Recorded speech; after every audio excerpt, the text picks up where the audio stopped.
ಎಲ್ಲರಿಗೂ ನಮಸ್ಕಾರ.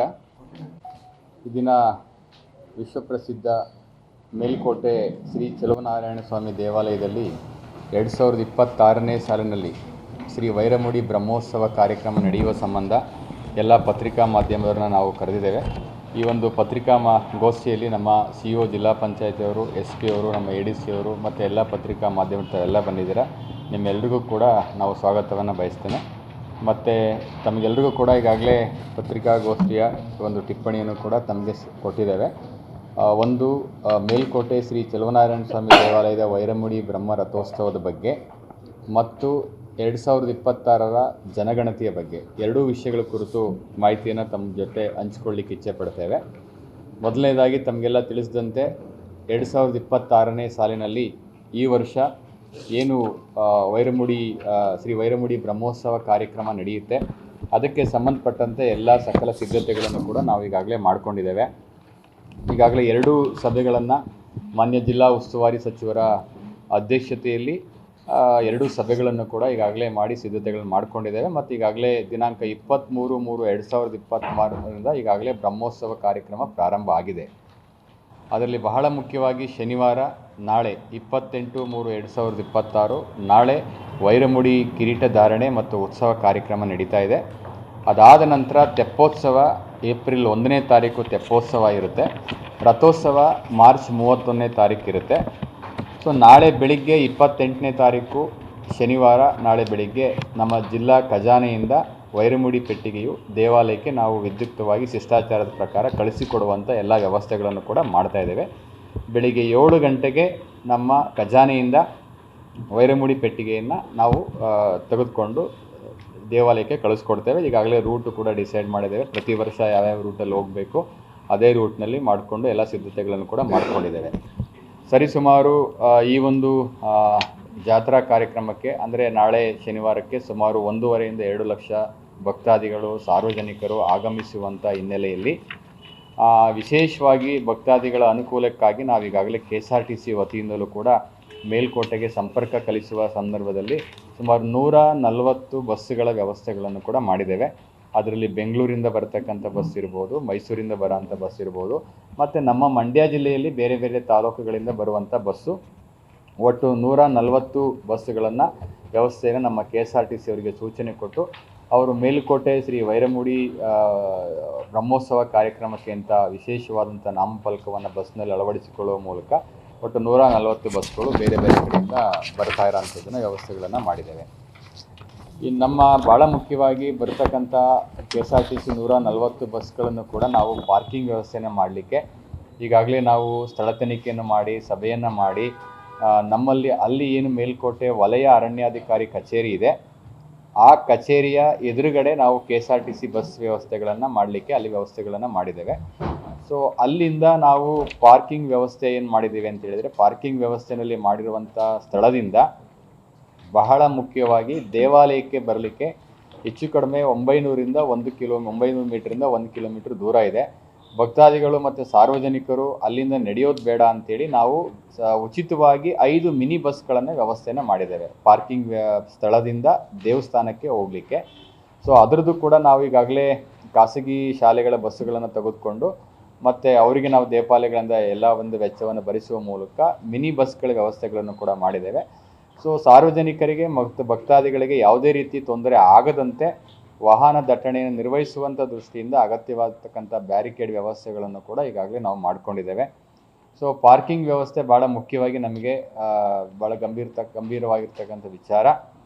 ಇದಕ್ಕೆ ಸಂಬಂಧಪಟ್ಟಂತೆ ಸುಮಾರು 5 ಕಡೆ ಮೇನಾಗಿ ಪ್ರಮುಖವಾದಂಥ ಸ್ಥಳಗಳಲ್ಲಿ ಪಾರ್ಕಿಂಗ್ ವ್ಯವಸ್ಥೆಗಳನ್ನು ಕೂಡ ನಾವು ಈಗಾಗಲೇ ಮಾಡಿಕೊಂಡಿದ್ದೇವೆ. ಅದರಲ್ಲಿ ಮೇಲ್ಕೋಟೆ ಗ್ರಾಮದ ಬಿಸಿಲು ಮಾರಮ್ಮ ದೇವಾಲಯದ ಬಳಿ ಇರತಕ್ಕಂಥ ರಸ್ತೆ ಏನಿದೆ ಅದು ಗಣ್ಯರ ವಾಹನಗಳಿಗಾಗಿ ಮೀಸಲಿಟ್ಕೊಂಡಿದ್ದೇವೆ.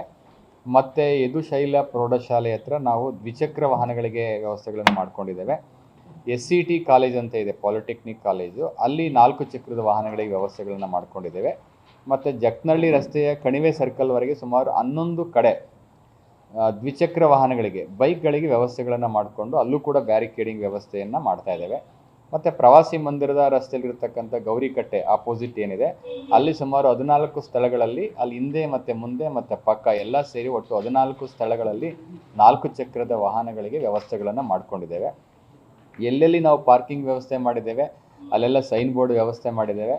ಮತ್ತು ಪಾರ್ಕಿಂಗ್ ಪ್ಲೇಸ್ನಲ್ಲಿ ಕೂಡ ಸೂಕ್ತ ಲೈಟಿಂಗ್ ವ್ಯವಸ್ಥೆ ಆಗಿದೆ ಮತ್ತು ಕುಡಿಯೋ ನೀರು ವ್ಯವಸ್ಥೆ ಮಾಡಿದ್ದೇವೆ. ಮತ್ತು ಅಲ್ಲೂ ಕೂಡ ಶೌಚಾಲಯದ ವ್ಯವಸ್ಥೆಗಳನ್ನು ಕೂಡ ನಾವು ಮಾಡಿದ್ದೇವೆ.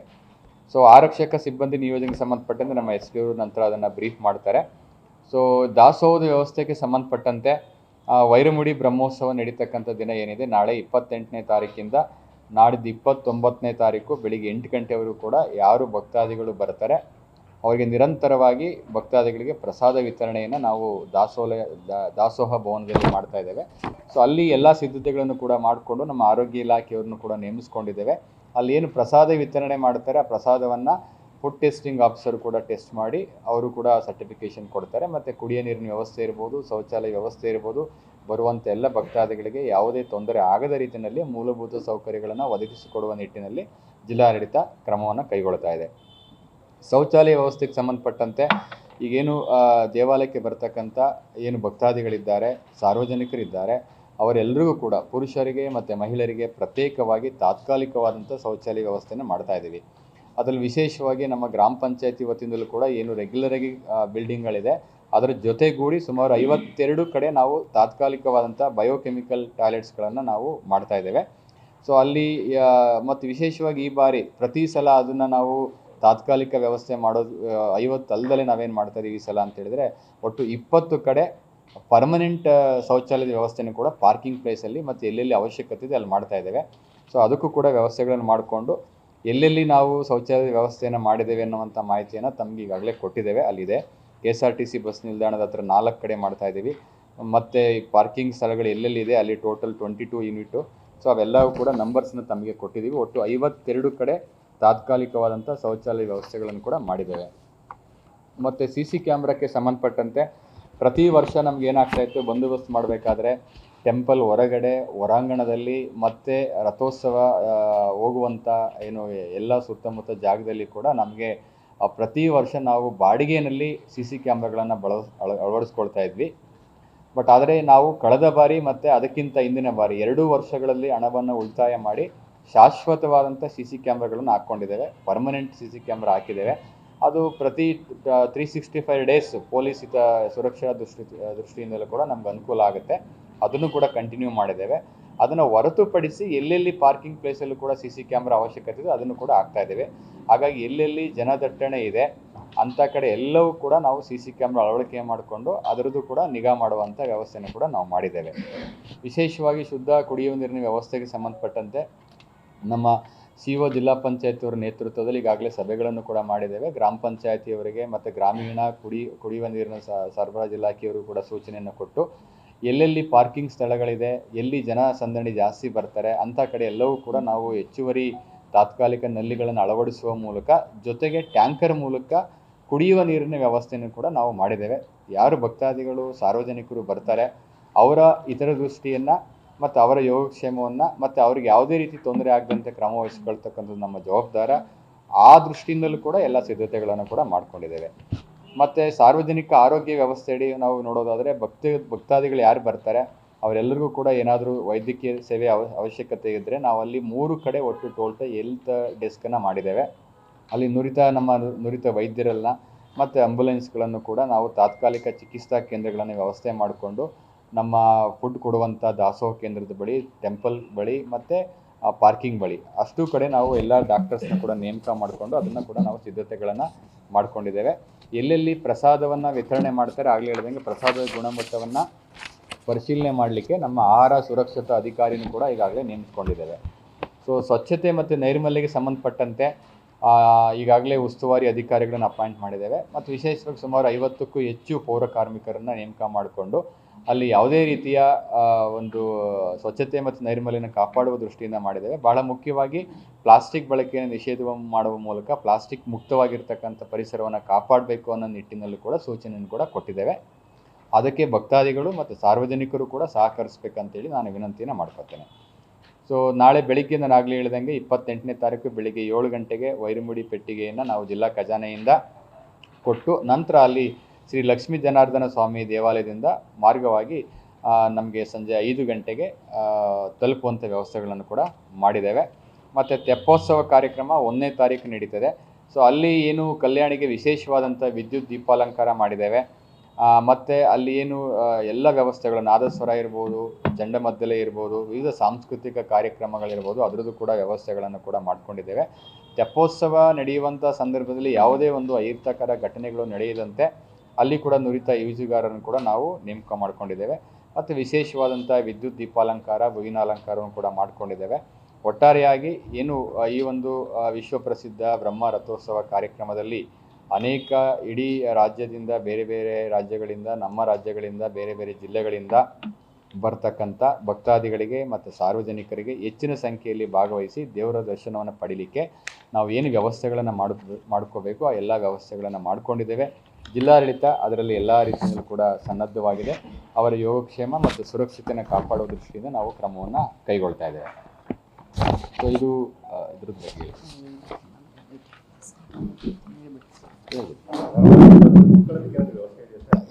ಇದ್ರದಿಂದ ಹೇಳ್ಬಿಡ್ತಾರೆ.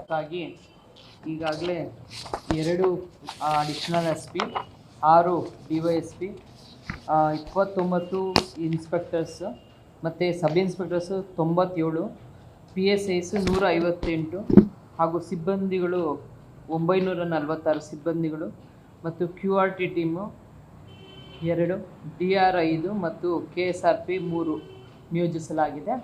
ಇದರಂತೆ ಮತ್ತು ವಾಹನ ನಿಲುಗಡೆಗೆ 2 ವೀಲರ್ಸ್ ಪಾರ್ಕಿಂಗ್ಗೆ 11 ಕಡೆಯಲ್ಲಿ ಸ್ಥಳ ಗುರುತಿಸಲಾಗಿದೆ.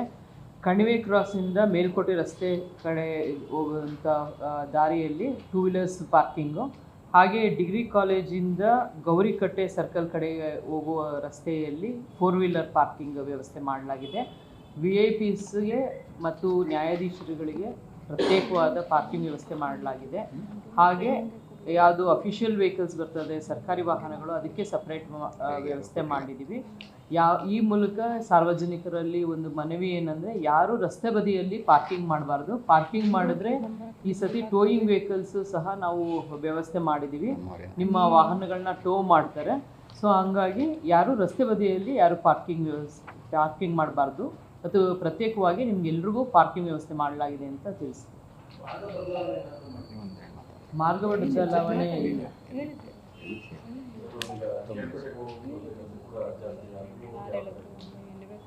ಇಲ್ಲ, ಅದು ಅದು ಅದರ್ ದೆನ್ ದಿಸ್ ಬಂದೋಬಸ್ತ್ ಬೇರೆ ಕಡೆ ಹೋಗೋರಿಗೆ ಬೇರೆ ಪ್ರತ್ಯೇಕವಾಗಿ ನಾವು ಮಾಡಿದ್ದೀವಿ. ಬಟ್ ಓನ್ಲಿ ಬಂದೋಬಸ್ತ್ ಸಂಬಂಧ ಪತ್ರಿಕಾ ಪ್ರಕಟಣೆ ಡೀಟೇಲ್ಸ್ ಕೊಟ್ಟಿದ್ದೀವಿ.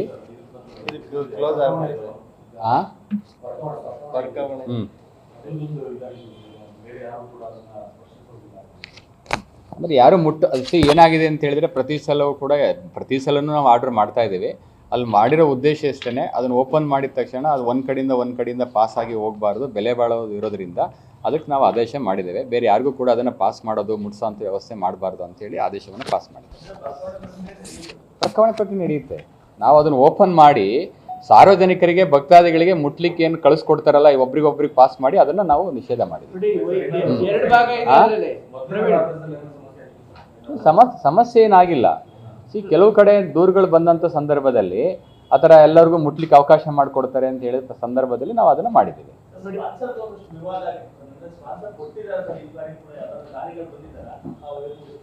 ಸ್ಪಾನ್ಸರ್ ಕೊಡುವಂಥ ಸಂದರ್ಭದಲ್ಲಿ ಈಗಾಗಲೇ ನಾನು ಮೊನ್ನೆನೂ ಕೂಡ ಕ್ಲಾರಿಫೈ ಮಾಡಿದ್ದೇನೆ. ಸೊ ನಾವು ಅವ್ರದ್ದು ಹೆಸರುಗಳನ್ನು ಇನ್ವಿಟೇಷನಲ್ಲಿ ಹಾಕಿಲ್ಲ. ಎರಡನೇದಾಗಿ ಸ್ಪಾನ್ಸರ್ಸ್ ಕೊಡಲಿಕ್ಕೆ ಯಾರಾದರೂ ಅವರೇ ಭಕ್ತಾದಿಗಳು ಮುಂದೆ ಬಂದರೆ, ದಾನಿಗಳು ಮುಂದೆ ಬಂದರೆ ಅವ್ರನ್ನೂ ಕೂಡ ತೆಗೆದುಕೊಳ್ಳಿಕ್ಕೆ ನಾವು ಆಲ್ರೆಡಿ ಸೂಚನೆ ಕೊಟ್ಟಿದ್ದೇವೆ. ಅದಕ್ಕೂ ಕೂಡ ಒಂದು ನಿಯಮ ಇದೆ. ಮೊದಲು ಅವರು ಯಾವುದಕ್ಕೆ ಸ್ಪಾನ್ಸರ್ನ ಕೊಡ್ತೇವೆ ಅಂತ ಲಿಖಿತವಾಗಿ ನಮ್ಮ ಇಒಗೆ ಕೊಡಬೇಕು. ಇಒ ಅದನ್ನು ಪರಿಶೀಲನೆ ಮಾಡಿ ಅನುವು ಮಾಡಲಿಕ್ಕೆ ವ್ಯವಸ್ಥೆಯನ್ನು ಮಾಡಿಕೊಟ್ಟಿದ್ದೇವೆ. ಈಗ 4ರಿಂದ 5 ಜನ ಬಂದಿದ್ದಾರೆ. ಕೆಲವರು ಹೂವಿನ ಇದನ್ನು ಮಾಡ್ತೀವಿ ಅಂತ ಹೇಳಿದ್ದಾರೆ, ಪ್ರಸಾದ ವ್ಯವಸ್ಥೆ ಮಾಡ್ತೀವಿ ಅಂತ ಹೇಳಿದ್ದಾರೆ. ಅದಕ್ಕೆ ಅವಕಾಶವನ್ನು ಲಿಖಿತವಾಗಿ ಮಾಡಿಕೊಟ್ಟಿದ್ದೇವೆ. ಬಟ್ ಇನ್ವಿಟೇಷನ್ ಯಾರ ಹೆಸರು ಹಾಕಿಲ್ಲ ನಾವು. ಯಾವುದು ಒಂದು ಅದನ್ನು ಕ್ಲಾರಿಫೈ ಮಾಡಿದೆ ಆಲ್ರೆಡಿ. ಅದು ಅಧಿಕೃತವಾದಂಥ ಇನ್ವಿಟೇಷನ್ ಅಲ್ಲ. ಅಧಿಕೃತವಾಗಿ ನಾವು ಇನ್ವಿಟೇಷನನ್ನು ಪ್ರಿಂಟ್ ಮಾಡಿ ಯಾರಿಗೂ ಕೂಡ ಕೊಟ್ಟಿಲ್ಲ. ಅದನ್ನು ಯಾರು ಮಾಡಿಕೊಂಡ್ರು ಏನು ಅಂತ ನಮಗೂ ಕೂಡ ಗೊತ್ತಿಲ್ಲ. ಬಟ್ ಅವ್ರು ಏನು ಮಾಡಿದ್ರೆ, ಏನು ಇನ್ವಿಟೇಷನ್ ಪ್ರಿಂಟಿಂಗ್ ಏಜೆನ್ಸಿನಲ್ಲಿ ಯಾರು ಪ್ರಿಂಟಿಂಗ್ ಮಾಡ್ತಾರೆ ಅಲ್ಲಿ ಕೆಲವು ಹೆಸರುಗಳನ್ನ ಆ್ಯಡ್ ಮಾಡ್ಕೊಂಡಿದ್ರು ಅಂತ ಹೇಳಿದರು. ಕೊನೆಗೆ ಅದು ಇಶ್ಯೂ ಆದಮೇಲೆ ನಾನು ಪ್ರೆಸ್ ನೋಟಲ್ಲೂ ಕೂಡ ಕ್ಲಾರಿಫೈ ಮಾಡಿ ಹೇಳಿದ್ದೀನಿ, ಅಧಿಕೃತ ಇನ್ವಿಟೇಷನ್ ಅಲ್ಲ, ಅದು ಅನಧಿಕೃತ ಇನ್ವಿಟೇಷನ್ನು. ಯಾರ್ದು ಇನ್ವಿಟೇಷನ್ ಹಾಕೋದಿಲ್ಲ, ಆದರೆ ಸ್ಪಾನ್ಸರ್ ಕೊಡೋರು ಮುಂದೆ ಬಂದರೆ ತೊಗೊಳ್ತೀವಿ. ಅದಕ್ಕೊಂದು ನಿಯಮ ಇದೆ, ಬಂದು ರೈಟಿಂಗಲ್ಲಿ ಕೊಡಬೇಕು, ರೈಟಿಂಗಲ್ಲಿ ಅನುಮತಿ ತೊಗೋಬೇಕು ಅಂತಲೂ ಕೂಡ ನಾವು ಅವ್ರಿಗೆ ಹೇಳಿದ್ದೀವಿ.